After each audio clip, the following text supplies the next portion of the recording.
Hey, what's going on, everyone? Henry Kaminski here with another Brand Doctor podcast episode for you guys. Today, I have an amazing guest who, again, linked up with on LinkedIn, and his profile was extremely impressive, and I wanted to have him on the show to help you get inspired, because this guy has created such a brand for himself, such a business of himself. When I was going through some of his photos, and I was just like, wow, this guy is truly doing his thing.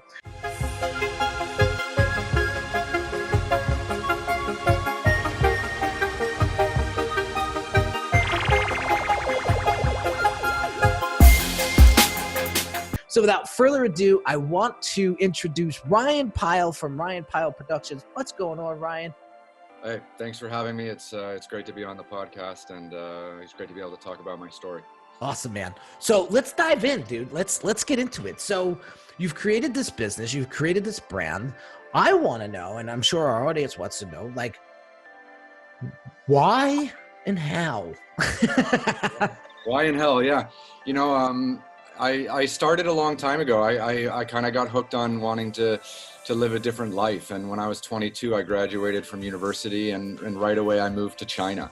And I just thought that would be a crazy thing to do. And I wanted to live in a different part of the world where people don't speak English, and kind of try to find myself there instead of staying in North America, because I'm originally from Toronto, Canada.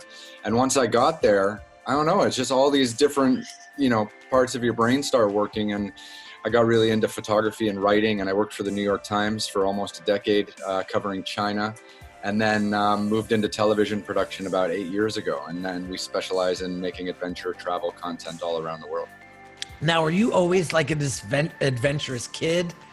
No, actually not at all. So I played Division I basketball in Canada at the University of Toronto. And I tell people this, I had no life from the age of 8 to the age of 22, because I was practicing twice a day. I was playing on 2 different teams. And then when I was in university, it consumes you. So I always tell people that I had no interests. Being a high level athlete, you don't become a well-rounded person. You don't have a lot of interests outside of sports. So I didn't know that I loved adventure. I didn't know that I loved writing and photography until my basketball career ended. And then I took the chance and went to China. And then all of a sudden, like, I had all these interests. I had all this stuff I was kind of curious about and wanted to learn about. And that kind of led me to this whole career. Oh my God. I want to unpack that real quick for those that are watching and listening. That is huge, because, it took a drastic change for you to actually see a bigger picture. Absolutely. Until your career changed. And so that's powerful, because what I see is the spinning wheel, the hamster wheel syndrome. A lot of business owners, they think that, this is it for them. This is all they know. This is all they're going to be good at. This is it. I've been there. When I started my career as a designer, I was designing 20 hours a day, and saying to myself, once I got to about 31, 32 years old, I was like, is this what my career is going to be when I'm 40, 50? Yeah. I got nervous, right? And so it took a drastic change for me to wake up and be like, shit, I don't want to do this when I'm 40. Like, there's got to be a different way. And bam. So great point. Great point. All right. So now you're traveling the world. You're in China. You're open. The Pandora's box has opened for you, right? Absolutely. So now where's the story go from here? I'm excited. The story is an interesting one. So I got really interested in writing and photography, and I started working for the New York Times, Time, Newsweek, Forbes, Fortune. I was covering China. I was traveling every week. I was meeting people. I was loving it. And I was really building a brand as a storyteller, as a journalist, and working on this. And then, of course, at the height of that part of my career, and I say that part because it's kind of over now and I've moved into television, but that photography and writing part of my career, that really came crashing down with the financial crisis in 2008, which decimated the publishing industry. So from 2001 to 2008, I was, working for the New York Times. I was loving life. I was, at the top of my game. And then the financial crisis killed that part of my career. And then I had to retool again and say to myself, I want to be a storyteller. Printed publishing is not the future. how do I still travel? How do I still tell other people's stories? And then I thought, television. So I moved into television, created my own production company, and now I produce and direct and present my own shows. Oh my God, I love it. So again, super, super awesome stuff here. You basically asked the right question and you got the right answer. You know, I'm not a big woo-woo guy, but I've started to study some spirituality stuff lately. And if anybody gets a chance to read that book by Pam Grout, it's called E2, E squared. You have to check that book out. But she says in one of the chapters to do exactly what you did, was ask the energy, if you will, or ask the world, like, what is it? And you did that. And that's powerful, because I always say, if you don't ask, the answer is always no. Right. And I think this was so smart, because you saw something, gave you the inclination to say, television, video is the wave of the future. It's where trends are moving towards. I need to jump into that jet stream, if you will, and let it lead me to wherever. So this is awesome stuff. So you cycle twice. You get crushed by the well, let's say you get out of your basketball career and you're like, shit, this is it. Like, now what? Right? You figure it out. Then the financial crisis comes, wipes you out. You got to get back on your feet. I love your tenacity, dude. You remind me a lot like me. You get back off your feet. Yep. And now you create this video production company. So, yeah, and I wanted to tell stories, and you know, while I was a photographer, and I love travel, and I love trekking and climbing and camping and being outdoors and being in China, traveling through Tibet, being in the Himalayas. You know, you love the outdoors, you love travel, you love adventure, and I thought that this is what I wanted to make television shows about. And I thought that I could make, you know, really authentic, honest television, and that's what I tried to do. So my first television show, I actually enlisted my brother, and we wanted to ride motorcycles all the way around China. And the journey was going to take 65 days. It was about 14,000 miles. And we were going to make a 6 or 8 part TV show. So I thought, okay, this is going to be my first project. And naively, I just wrote to National Geographic, Discovery Channel, Travel Channel, you know, all the big channels, and said, hey, this is what I'm going to do. Let's work together. And everyone just said no. You know, like, have you made a show before? No, but I was a photographer, I was a journalist, and they're like, yeah, but TV is a different animal. And it is. And I just thought that, you know, if I had a good idea and, you know, I could play off on camera, that we could make a show. And absolutely everyone just stomped us into the ground and said no. Corporate partners didn't want to sponsor us because they didn't think we would finish the journey. Broadcasters thought it was too risky because we had never made television before, and no one had ever tried a project so ambitious like this in China, which is difficult to film in. But so my brother and I decided to fund it ourselves. And we did it. We did 65 days around China. We started and finished from my home in Shanghai. We went all the way to the border of China and North Korea, the border of China and Pakistan. We rode motorcycles all the way up to Mount Everest Base Camp. And we actually also set a Guinness World Record for the longest motorcycle journey within one country without backtracking or overlapping. And we made a 6-part TV show for Travel Channel, and they eventually bought it after we finished it, when they approved the quality. Well, first of all, congratulations, dude. What a awesome story. So, my God, I see a lot of metaphor here. Sure. I see a lot of metaphor here. You like climbing, you like traveling, you like reaching the top, if you will. And I feel like that has really driven your career as an entrepreneur. Absolutely. Yeah, it's very entrepreneurial. Yeah. And like, listen, I like to travel with my wife, but like, I'm staying at the Ritz. I'm not driving a motorcycle around China, you know? And so I give you so much props for that. And like, courage, like that takes a tremendous amount of courage to do, which leads me into this topic, or I should say the segment of the show that I'm really going to start to cement and make a real part of the show, because I like to freestyle a lot. Like, I didn't tell you much about the show at all. I just said, let's get them on here and keep it real. And that's my style. I mean, that's what brings out the emotion and real, the reality and the truthfulness of my guests and the show itself. But I want to know, so you get smacked around a couple times in life, right? And now, I don't know, maybe imposter syndrome starts to kick in. The focus, the mission starts to get a little cloudy. You're starting to get a little weak in the knees, which as entrepreneurs, if we've been here for more than a year, we all know we feel that at some point. What were you telling yourself? I just didn't want to let negativity define me. And, when you try to do new things, you're obviously swimming upstream and it's uncomfortable. And I, when we talked, my coach, when I played basketball, back in the day, we always talked about playing outside of our comfort zone. We always talked about, achieving, discomfort as a way of being successful. And that kind of stuff has stuck with me because, if you play as an athlete in your comfort zone, you're just going to get destroyed by the other team. You have to reach a new level. And that hurts, you can't play at that level all the time. And that's kind of what you always strive for.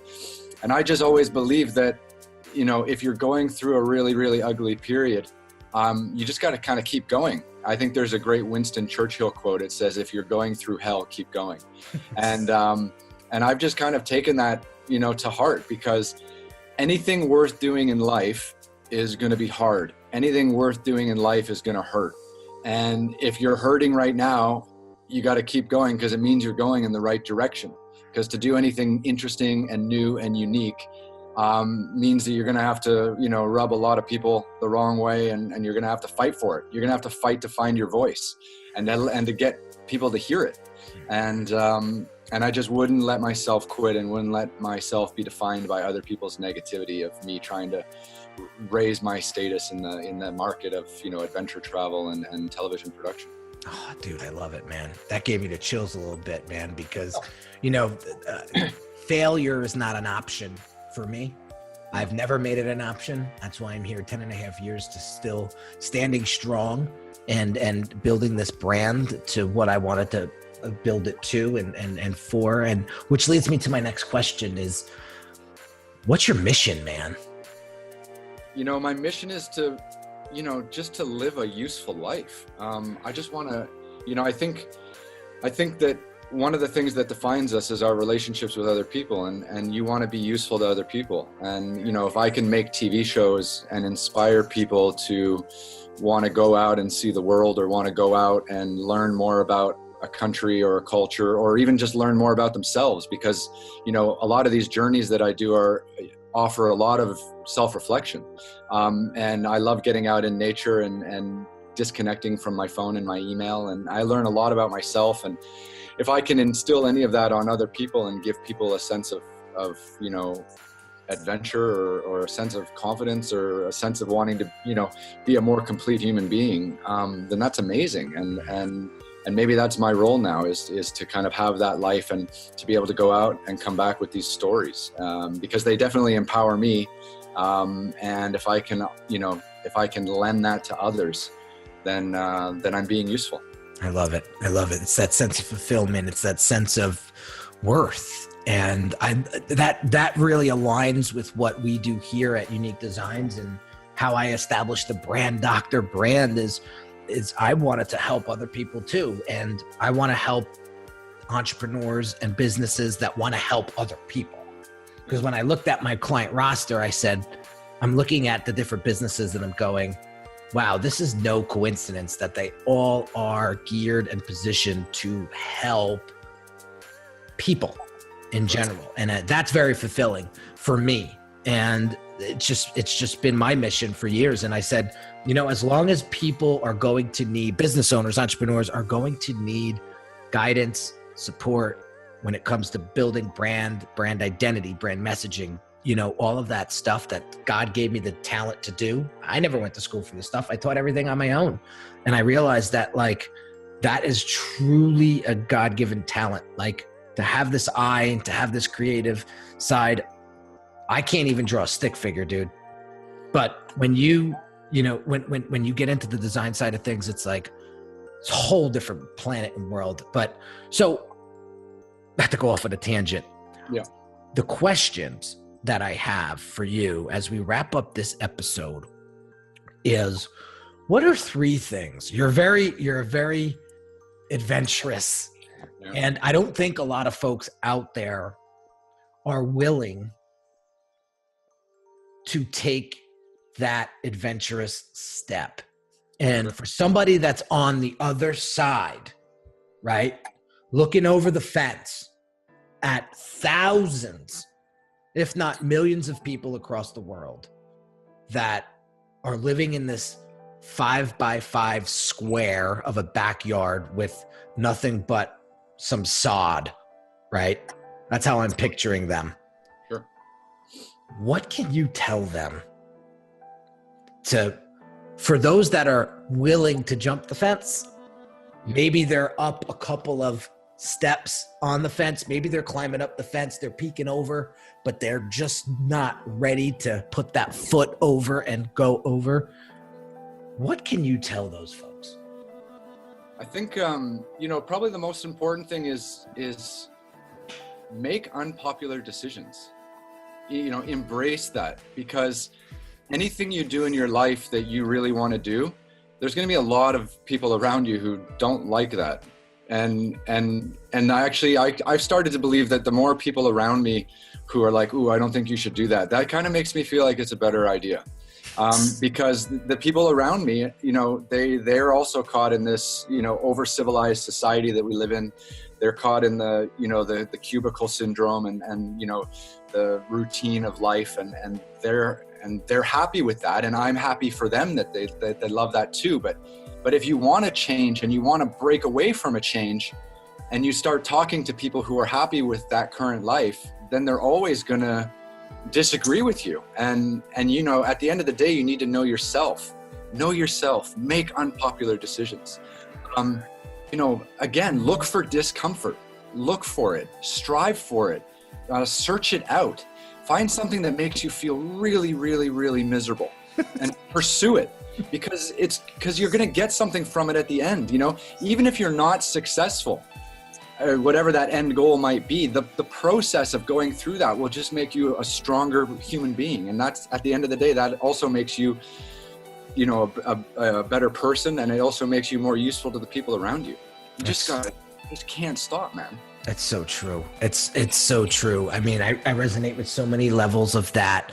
There's a lot of things that I have no business doing, and I tend to do them anyway. My wife sometimes wants to kill me. You know what? I studied political philosophy in university.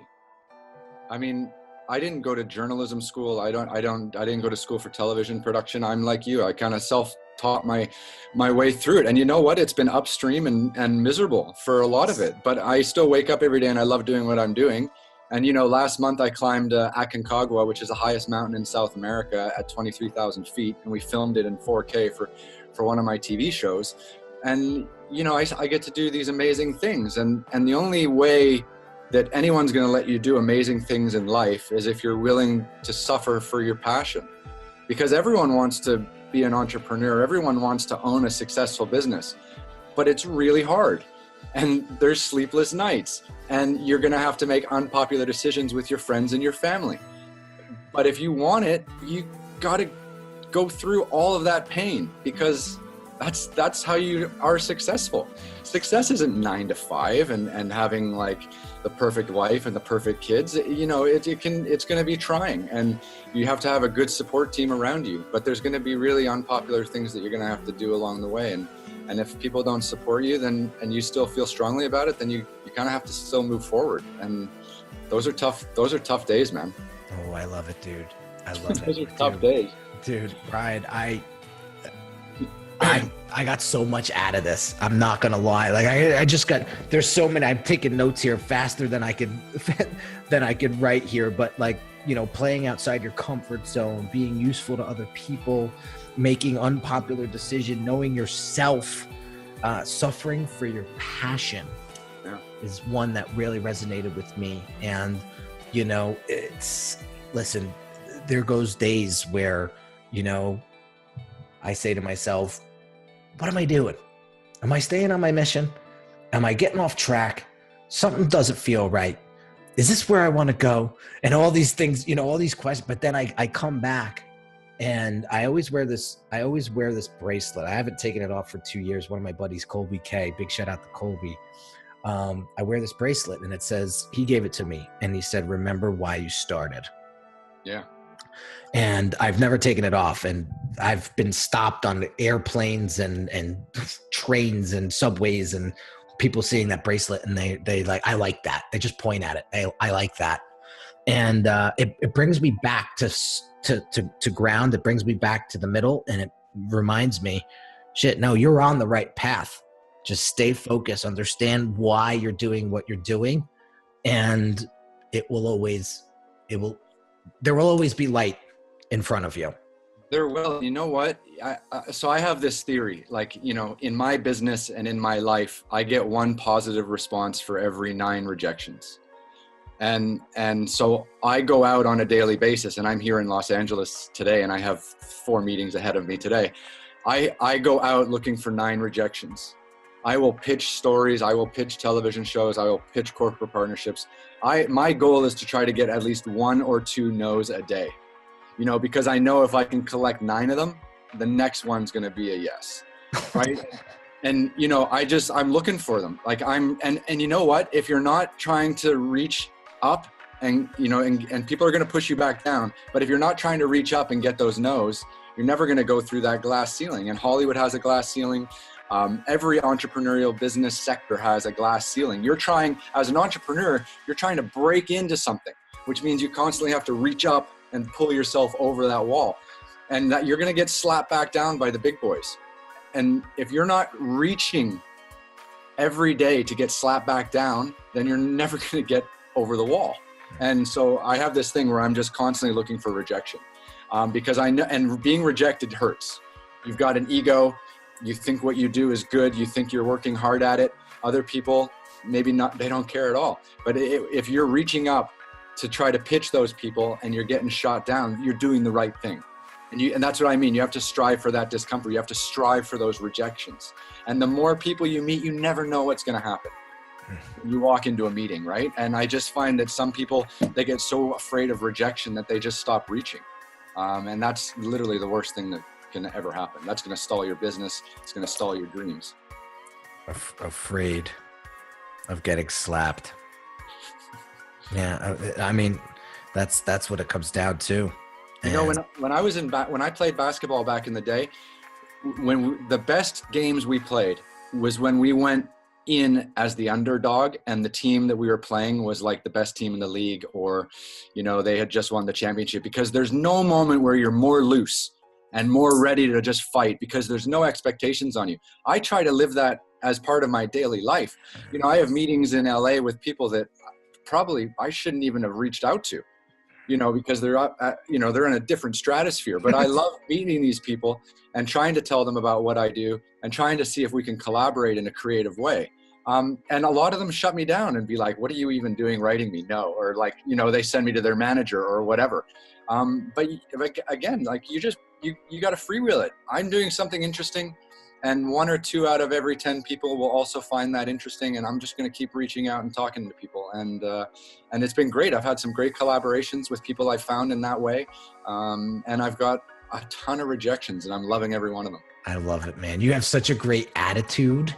And for those of you guys that are watching and listening, I think you must have some sort of that, some piece of what Ryan just said inside of you in order to live as an entrepreneur. and really dedicate yourself to your brand and your business. So Rye, I appreciate you so much for taking time out of your busy ass day, because I know you're just a go getter. You're nonstop, and I really admire that about you. For those that are watching and listening that want to follow you, want to learn more about you, where can we send them? So, Instagram, Facebook, at Ryan Pyle, RyanPyle. Twitter, at Ryan Pyle again. My website's ryanpyle.com. The television shows are Tough Rides and Extreme Treks, and they're available on Amazon Prime and iTunes and Vimeo. And if anyone wants to, say hello, just drop me a note and I'll get back to you.